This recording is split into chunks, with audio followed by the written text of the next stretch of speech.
This is the way. We must practice our math. We must learn how to factor. Are you with me?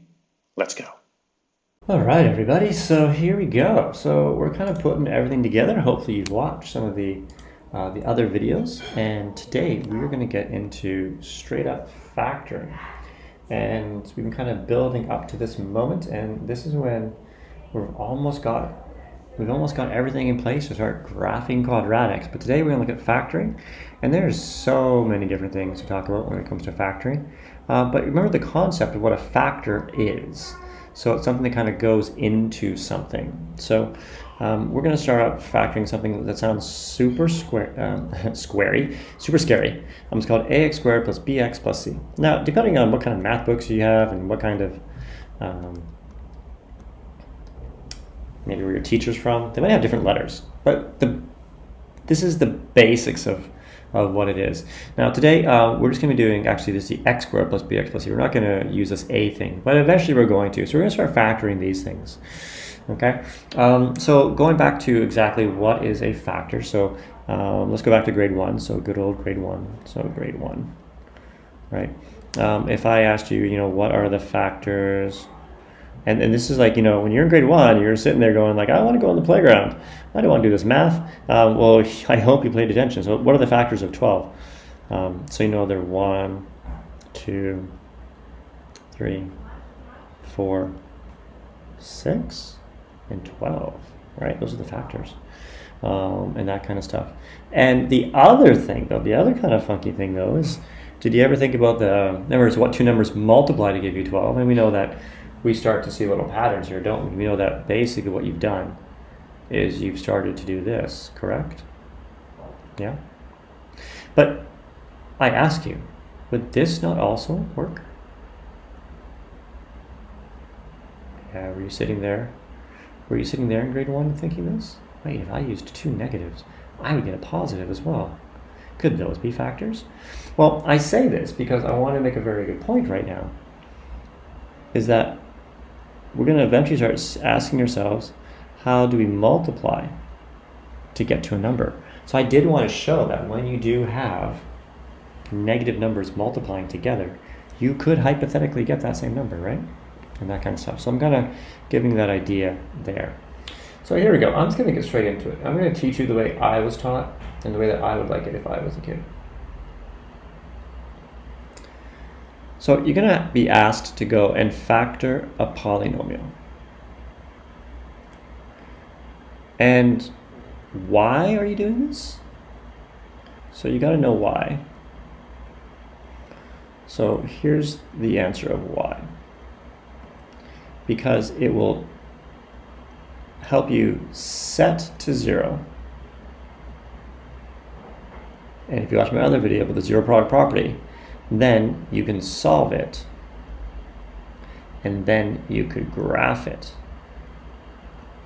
And if you remember, is that once we've set something to 0, we can go and solve it, and basically what we get is we get solutions, and those solutions are points on the x-axis, and then we can draw our parabolas or graph them. So this is going to be pretty important because it's going to allow you to do this. Okay, so let's do it. Let's just get into it, shall we? Here's my example. Let's do x squared, because we like using x, minus 4x plus 3. Now, this is in the form. I just want to show you one little thing before we start doing this. Don't kill me. Now, there's a 1 right here, just to kind of make that point there. So this is in the form of ax squared minus bx plus c. Okay, so that's the form right there. So you can see it. That's when I say, we're going to factor this thing. You're like, what are you talking about? This is what we're doing. We're factoring. And this is a quadratic because it's to the power of 2. So I just want to kind of show, I just wanted to show you that. I'm just going to erase this right now. I don't know why I'm erasing, not just using Command Z, but I just wanted to use my eraser. And that's what I'm going to erase this to. Okay, so I just wanted to kind of do that. So, because I'm going to start saying like the C term and that sort of thing. So what you want to do is you want to ask yourself the factors of C.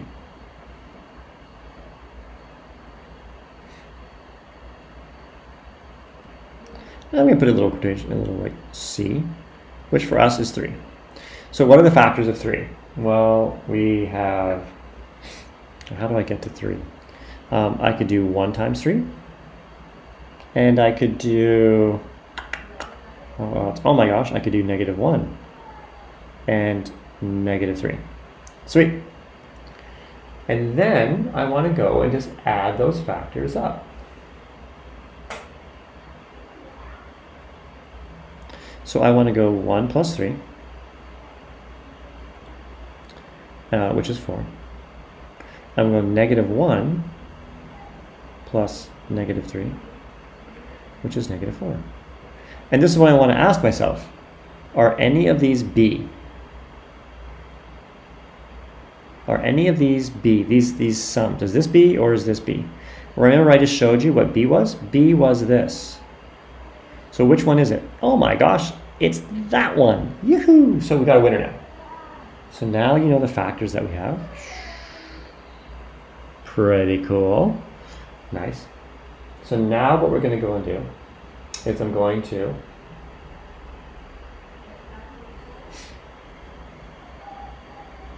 take the square root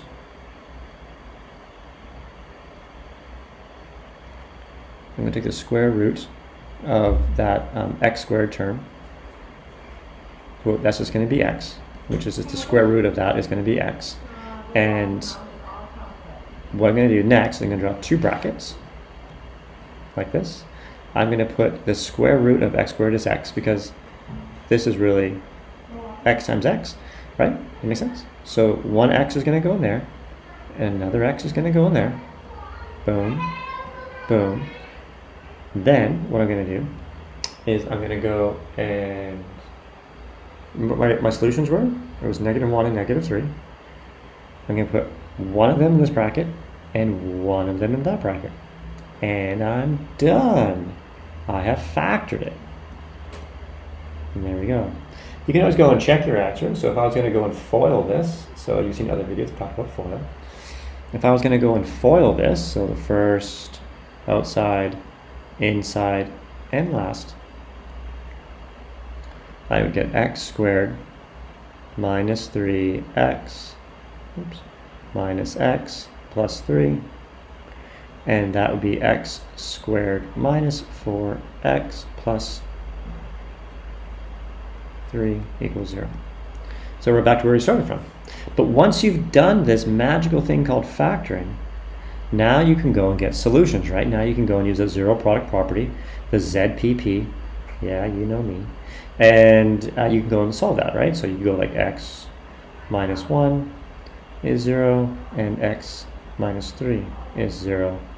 So you know that x could be either 1 or 3. So you know, if I solve this one, x is 1, and this one, x is 3.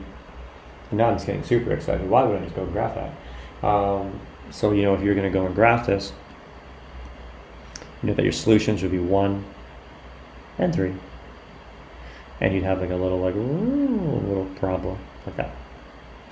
Something like that. Okay? So that's what we're doing. But we're just working on factoring. So let me go and condense that. That was a mishmash of an example. Let's say it's purple. Let's do another example. And I'll write down some different steps for you. Okay? So let's have x squared minus 12x plus 35. Okay. So I'm gonna do the steps over here. Okay. So this is nice and easy. So step 1. Oops. Step 1. Factors of your C. Factors of C. Step 2.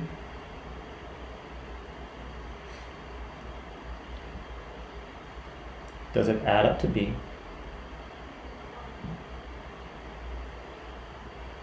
So it adds to B. That's what it has to do. Step 3. You want to draw brackets. Draw 2 brackets you want to draw 2 brackets. Hello. If you're my son, he's like, hello. Draw 2 brackets, and then step 4. Yes. You want to take the square root. Hello. Hello. You want to take the square root of your. Who you talking out? I'm not talking. I'm talking to people who are going to watch a video soon. Yeah, it's pretty cool, right? Do you want to say hello to them as I'm doing this video? Want to say hello? Maybe one day you watch this video. You're like, oh my gosh, that was me when I was like 3 years old. Take the square root of ax squared. And then step 5. You have a snack today. Okay. A chocolate snack. Thank you. Thank you. Okay, I gotta keep doing this video because kids right now are like, I just want to learn the math. We're gonna save it for you. Thank you for saving me a snack. Because I'm finishing my work right now. After you finish your work, you can eat it now. You can get dirty. Okay. My son's pretty excited about getting a snack pretty soon. You should always do math when you have a snack. So take the square root of ax squared, and then you want to drop everything in brackets. Drop in brackets. Okay, so those are the steps. Those are the 5 steps, and it seems like a lot, and you got to do like at least like 64 questions to make this like basically muscle memory and just go for it. Okay, so here we go.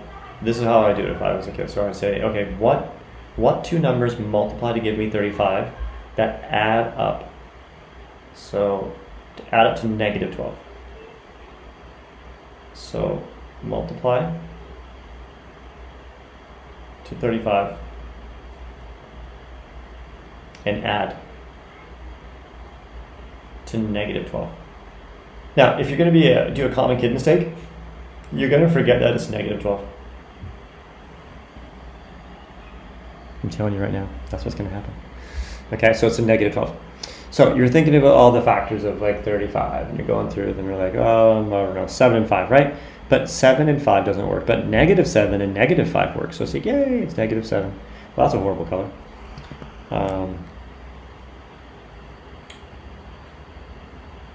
That's a nicer color. So it's going to be negative 7 and negative 5. Sweet. You take the square root of x squared. X. So remember, x times x is x squared. That's what you're going to kind of do. Okay, cool. And now you want to draw 2 brackets. Bracket, bracket.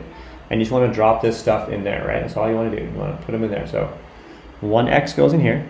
Boom. The other x goes in here, right? Because x times x is going to give you the x squared. You're going to drop in the negative. It doesn't matter which one. You can go crazy. You can put the negative 5 here if you want to. That's fine. And put the negative 7 there. That's fine. And then remember, this equals 0. And this equals 0. And you're done. That's it. Boom. You factored it. You factored it. And eventually your teacher's going to ask you to go and solve it. So now you would solve it. And you would say, so, right, because this is, I'm just giving you a preview. So you say x minus 5 is going to be 0 because of the 0 product property. Or x minus 7 is going to be 0. You don't know which one it is. Right? So for this situation, x is going to be 5. That's exciting. And for this one, x is going to be 7. Okay, so that's solving.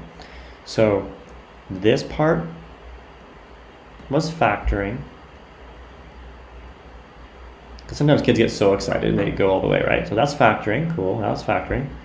And this part, right? These things, that was solving. And heck, you could go crazy and go graph it, but that's factoring, not solving. Got it? Cool. One more example, and then we're done. Because there's a snack waiting for me. Maybe you have a snack waiting for you too. Maybe. I hope you do. You know, after all this work. Here we go. Minus 42. And I've always liked this. This is like a puzzle, right? So remember, so what are we trying to do here? We are trying to basically multiply to get to negative 42. And I want to add, oops, I want to add to negative 1. That's a negative 1 right there. Whoop, whoop, whoop, there it is. Okay, so when I'm thinking of that, I'm thinking of dun, dun, dun, dun, dun, dun, dun. And this is kind of fun, like how good is your number sign. So negative 7 times 6, negative 7 times 6 gives you negative 42, cool.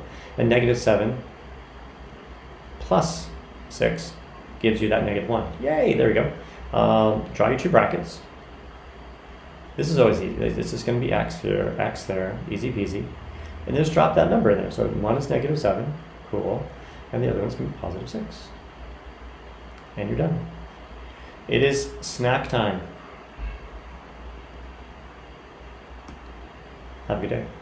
All right, everyone. Hopefully you enjoyed learning how to factor with me and this guy right here. Until next time, go and save yourself a Baby Yoda and get a snack.